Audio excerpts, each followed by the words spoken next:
Hi, I'm Dr. Sir Tripathi.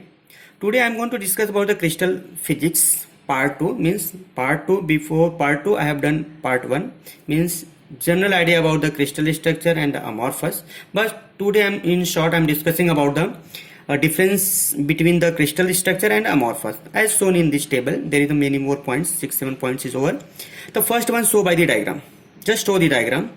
This is this type of structure, manner of the atoms, your availability of the atom inside the material, that is crystal. If you are getting this type of arrangement of the atom inside the material, that is amorphous. Second one point you can write it.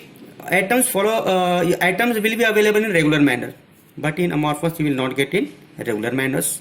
Third one point I written over here.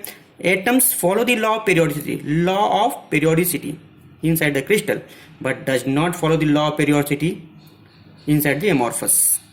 Fourth one point, distance between 2 points is the same, means distance between this one and this one and this one you will get same to the entire material, entire crystal, but in the case of amorphous you will not get. Fifth one point, melting point is very sharp. Melting point is very sharp in crystal, but melting point is not so sharp in amorphous. Anisotropic property you will get in crystal, and in this case you will get the isotropic property. Seventh one example, for crystal, diamond, silicon and germanium is a very good example.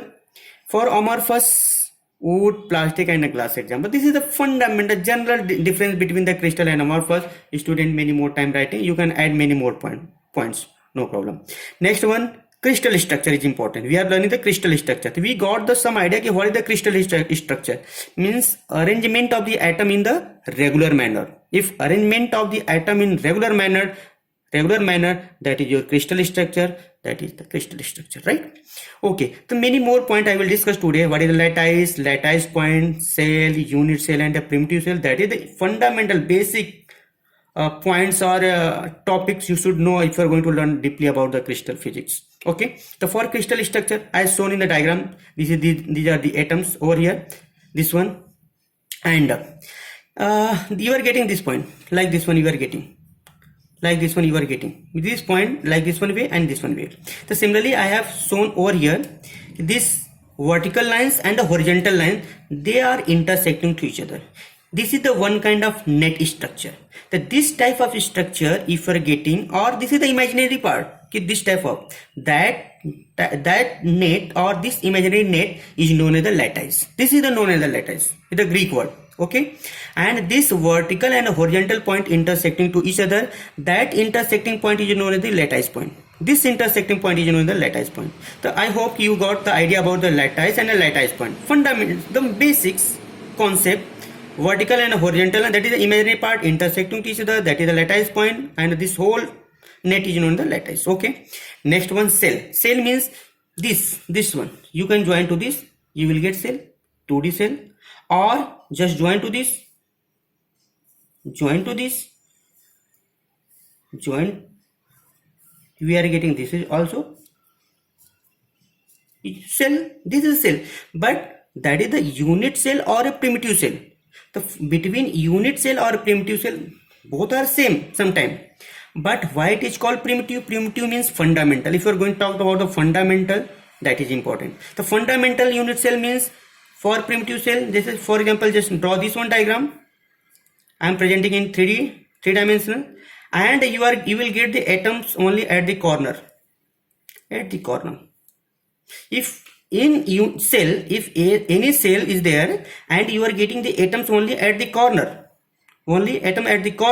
and sharing part of the atom 1/8 part. Condition, cell is there, atoms available at the corner only, and the sharing part is 1/8 part, and complete atom you will get 1.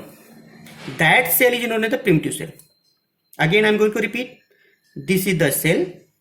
In this cell you are getting the atom at the corner only, sharing part the atom 1/8 part, and you will get complete 1 atoms, only 1 atom. You will not get less than 1 you cannot get, but you will not get more than 1. That cell is known as the primitive cell. But for unit cell, this in this unit cell, just draw again this one part, you will get the atoms at the corner. you will get the atom at the corner. Okay, atom at the corner, sharing part 1/8 part, and total number of atoms might be 1 or more than 1. You can get total number of atom 1 or more than 1. That cell is known as the unit cell. Try to get me. Unit cell, in unit cell main condition is what? Atoms you can get at corner completely. You will get the atom at the corner, and sharing part will be 1/8 part. The total complete one atom you will get over here. You can get the atoms at the faces, at the center, or anywhere you can get it, no problem. If you are getting this type of structure or situation of the atom, that is your unit, that will be unit cell. That will not and known as the primitive cell. The fundamental what I want to talk, okay, for primitive cell only atoms available will be available at the corner.